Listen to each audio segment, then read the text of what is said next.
Hi guys, कैसे हो आप सभी लोग। आई होप आप लोग अच्छे होंगे। मैं हूँ आंचल रेखाते और स्वागत करती हूँ आप सभी का एक बार फिर हमारे YouTube channel B future toppers में। तो फ्रेंड्स, आज अगेन आपके सामने लेकर आ गए हैं एक मोस्ट इम्पॉर्टेंट लेक्चर वीडियो, जिसमें आज के दिन हम लोग पढ़ने वाले हैं 8th स्टैंडर्ड के लिए साइंस सब्जेक्ट का चैप्टर नंबर 18 इकोसिस्टम्स। तो फ्रेंड्स, आज अगेन हम एक नए और बेहतरीन चैप्टर की शुरुआत करने जा रहे हैं, जिसमें हम सभी एनिमल्स के बारे में पढ़ेंगे, साथ ही में पढ़ेंगे प्लांट्स के बारे में। तो फ्रेंड्स, ये बहुत ही ज़्यादा इम्पॉर्टेंट चैप्टर होने वाला है आपके एग्ज़ाम के लिए। लेकिन फ्रेंड्स, टॉपिक शुरू करने से पहले मैं आप सभी को बता दूं कि हमने ऑलरेडी आपका 10 chapter cell and cell organelles, 11 chapter human body and organ system, 12 chapter introduction to acid and base, 13 chapter chemical change and chemical bond, 17 chapter man made materials, ये सब ऑलरेडी क्लियर कर लिया है। तो चैनल के अंदर आप जाकर देख सकते हैं। ओके फ्रेंड्स, तो चलिए शुरू करते हैं हमारा लेक्चर। तो फ्रेंड्स, सबसे पहले इकोसिस्टम का मीनिंग हम समझते हैं। इकोसिस्टम का बेसिक मीनिंग होता है परिसंस्था। इसमें क्या क्या आता है, फिर पूरा हमारा जो अर्थ है, यानी या फिर हम बोल सकते हैं पूरा एटमॉस्फेयर, जिसमें आते हैं ह्यूमंस, एनिमल्स, प्लांट्स, सभी गैसेस हो गए, सभी कुछ। या फिर हम बोल सकते हैं कि वाटर में जो कुछ भी प्रेजेंट होता है, वाटर के अंदर एनिमल्स जो प्रेजेंट होते हैं, जैसे बहुत सारे फिशेस, डॉल्फिन्स, या फिर जो कुछ भी हो गया, और जो ज़मीन पर रहने वाले होते हैं, साथ ही में जो उड़ने वाले पंछी होते हैं, साथ ही में पेड़ पौधे हो गए, ये सभी एक साथ मिल जाते हैं, तब हम उसे कहते हैं इकोसिस्टम। साथ ही में इकोसिस्टम के अंदर प्रेजेंट होते हैं बायोटिक और अबायोटिक फैक्टर्स। तो फ्रेंड्स, बायोटिक और अबायोटिक फैक्टर्स का मीनिंग क्या होता है? तो फ्रेंड्स, बायोटिक का मीनिंग होता है लिविंग ऑर्गेनिजम्स। यस, बायोटिक का क्या मीनिंग होता है? लिविंग ऑर्गेनिजम्स होता है। लिविंग ऑर्गेनिजम्स को ही एक नया नाम दिया गया है बायोटिक फैक्टर्स। देन है अबायोटिक फैक्टर्स। अबायोटिक फैक्टर का मीनिंग होता है नॉन लिविंग ऑर्गेनिजम्स, या फिर सिंपली नॉन लिविंग थिंग्स। इसे हम क्या कहते हैं? अबायोटिक फैक्टर्स कहते हैं। तो फ्रेंड्स, इनके बीच में जो इंटरैक्शंस होती है, उसे ही हम कहते हैं इकोसिस्टम। तो फ्रेंड्स, हमारा पहला टॉपिक होने वाला है इकोसिस्टम, लेकिन उसके पहले आपको ऊपर दिया गया है कैन यू रिकॉल। तो फ्रेंड्स, उसमें कुछ क्वेश्चंस दिए गए हैं, उसका आंसर हम देखेंगे। तो फ्रेंड्स, पहला हमें क्वेश्चन दिया गया है विच factors do you found in your surrounding, यानी हमारे सराउंडिंग में हम कौन कौन से फैक्टर्स देखते हैं। तो कौन कौन से फैक्टर होते हैं present?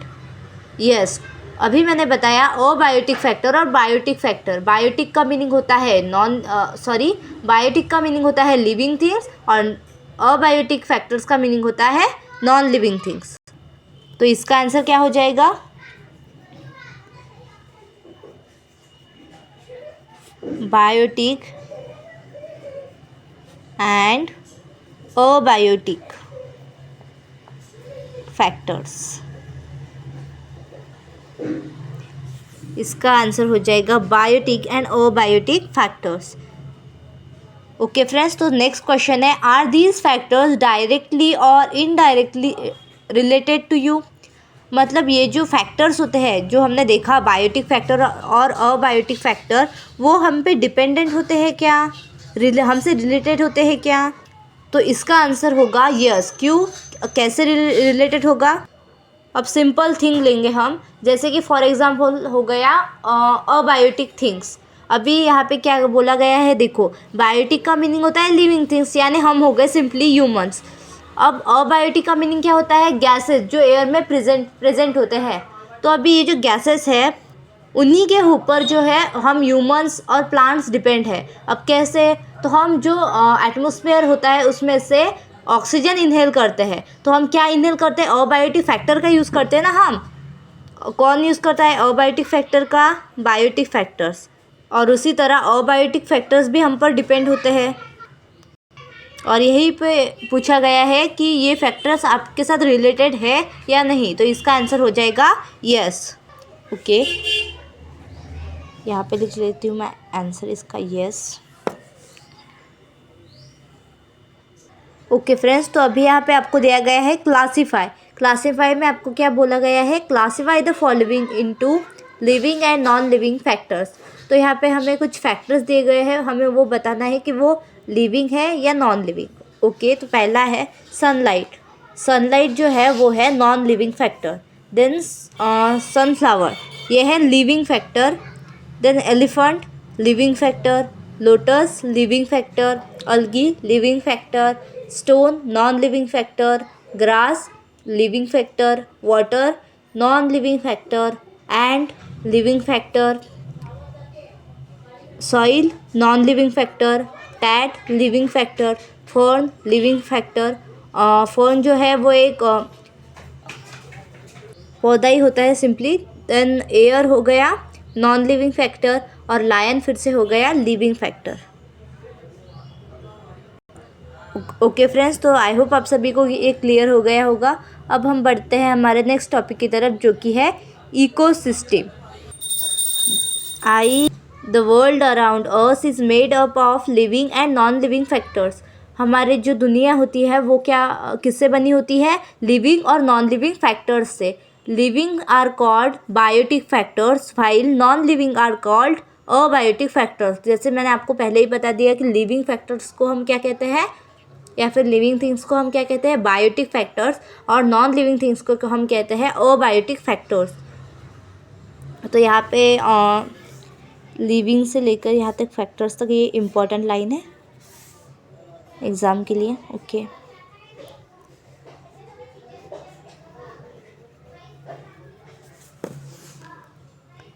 There is a continuous interaction between these living and non living factors. तो लिविंग फैक्टर और नॉन लिविंग फैक्टर में कंटिन्यूस इंटरेक्शन शुरू रहती है। जैसे कि हमने देखा कि अबायोटिक फैक्टर्स को बायोटिक फैक्टर्स की नीड होती है, और बायोटिक फैक्टर्स को अबायोटिक फैक्टर्स की। और इसीलिए ये कहा गया है कि living organism and their habitat environment are correlated with each other. यानी ये एक दूसरे पर क्या होते हैं? डिपेंडेंट होते हैं। और फ्रेंड्स, इकोसिस्टम की यहाँ पे आपको डेफिनेशन भी आपके बुक में मेंशन की गई है। यहाँ से ये बहुत ज़्यादा इम्पॉर्टेंट है, पेपर में बहुत बार पूछी जा चुकी है। The structure which is form due to this reciprocal relationship is called an ecosystem. Biotic and abiotic factors and their interaction from an ecosystem. या फिर आप सिंपली डेफिनेशन लिख सकते हैं, the interaction between biotic and abiotic factors in our biosphere is known as ecosystem. तो ये क्या हो गई? इजी डेफिनेशन हो गई। क्या कहा मैंने? The interaction between biotic and abiotic factors within the biosphere is known as ecosystem, और आप बोल सकते हैं इज़ कॉल्ड एज इकोसिस्टम। तो फ्रेंड्स, आई होप आप सभी को इकोसिस्टम क्लियर हो गई होगी। तो फ्रेंड्स, यहाँ पे आपकी बुक में आपको एक चार्ट मेंशन किया गया है। इकोसिस्टम में कौन कौन से कंपोनेंट्स प्रेजेंट होते हैं वो यहाँ पे आपको मेंशन किया गया है। तो यही हम देखेंगे। तो सबसे पहले मैंने आपको बताया था कि इकोसिस्टम होते हैं, इसके 2 टाइप्स होते हैं, अबायोटिक फैक्टर्स और बायोटिक फैक्टर्स। जिसमें अबायोटिक फैक्टर्स का मीनिंग होता है नॉन लिविंग, और बायोटिक फैक्टर्स का मीनिंग होता है लिविंग फैक्टर्स। तो अबायोटिक में 2 टाइप्स आ जाता है, फिजिकल और केमिकल। फिजिकल मतलब क्या? हमारे आसपास जो प्रेजेंट होते हैं वही। इसमें आ गए air, water, vapour, mineral, soil और सनलाइट। ये सभी किस में आ जाते हैं? फिजिकल में आ जाते हैं, यहाँ से लेके यहाँ तक physical factors. Then chemical factor जो होते हैं उनके 2 टाइप्स होते हैं, इनऑर्गेनिक सब्सटेंस और ऑर्गेनिक सब्सटेंस। अबे ऑर्गेनिक और इनऑर्गेनिक मतलब क्या? तो ऑर्गेनिक सब्सटेंस का मीनिंग होता है जिसके अंदर कार्बन प्रेजेंट होता है। कार्बन जिसके अंदर प्रेजेंट होता है उसे हम कहते हैं ऑर्गेनिक सब्सटेंस। और कार्बन जिसके अंदर एब्सेंट होता है उसे हम कहते हैं इनऑर्गेनिक सब्सटेंस। कार्बन एब्सेंट होता है यानी प्रेजेंट नहीं होता, उसे हम कहते हैं इनऑर्गेनिक सब्सटेंस। तो फ्रेंड्स, इनऑर्गेनिक सब्सटेंस में क्या क्या आ जाएगा फिर? Hydrogen, oxygen, nitrogen, calcium, iron, potassium, sodium. इसमें क्या है? कार्बन एब्सेंट है, इसलिए इसे कहते हैं inorganic substance. Then organic substance में आ जाता है प्रोटीन्स, कार्बोहाइड्रेट्स, लिपिड्स। ये सब जो है वो हमारे बॉडी में प्रेजेंट होता है, और ये सब आप सभी को पता ही होगा न्यूट्रिएंट्स है। ये सभी क्या है, न्यूट्रिएंट्स। ओके फ्रेंड्स, तो अभी हम बढ़ते हैं अबायोटिक तो हो गया हमारा, बायोटिक फैक्टर्स की तरफ। बायोटिक में आ जाते हैं 3 टाइप्स। तो उसमें से एक जो टाइप होता है वो होता है ऑटोट्रॉफिक। यहाँ पे आपको एरो पे मेंशन किया गया है नाम। ऑटोट्रॉफिक का मीनिंग क्या होता है?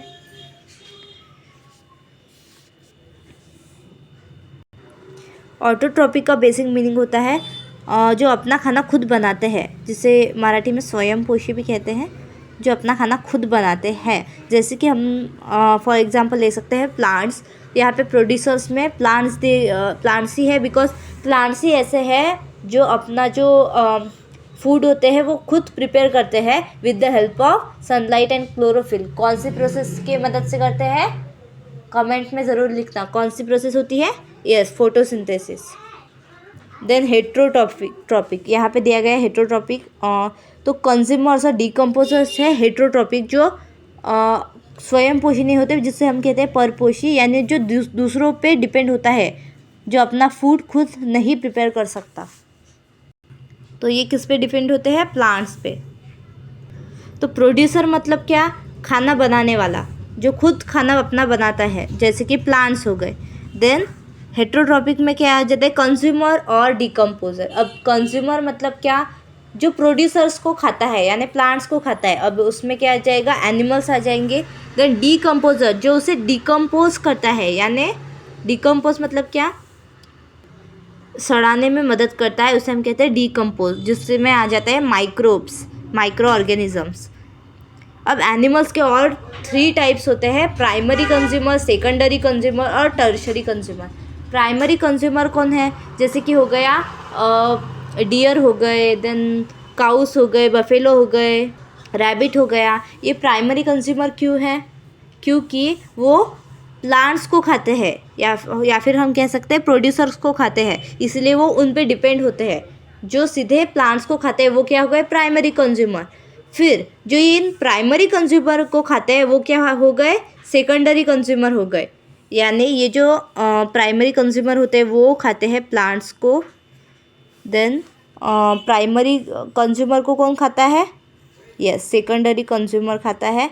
और सेकेंडरी कंज्यूमर को कौन खाता है? Yes, tertiary consumer. तो आप समझ सकते हो कौन से आ गए इसमें।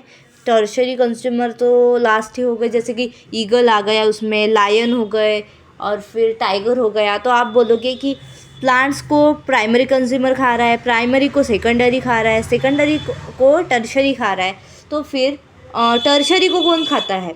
तो टर्शरी जो कंज्यूमर होते हैं वो खुद वो खुद जब उनकी जो मौत हो जाती है तो वो माइक्रोब्स उसे क्या करते हैं? डिकम्पोज करते हैं, यानी माइक्रोब्स क्या करते हैं? उसे डिकम्पोज करते हैं। ओके, तो फ्रेंड्स आई होप आप सभी को ये चार्ट क्लियर हो गया होगा। तो फ्रेंड्स यही था हमारा आज का वीडियो, जिसमें हमने पढ़ा ecosystem, then biotic factors, abiotic factors, inorganic substance क्या होता है, ऑर्गेनिक सब्सटेंस क्या होता है। साथ ही में 3 टाइप्स के कंज्यूमर्स हमने देखे, प्राइमरी कंज्यूमर, सेकेंडरी कंज्यूमर और टर्शरी कंज्यूमर। तो फ्रेंड्स आई होप आप सभी को मैंने जो कुछ भी पढ़ाया वो क्लियर हो गया होगा। तो फ्रेंड्स मिलते हैं अगली वीडियो में, तब तक के लिए goodbye. Like, subscribe and share.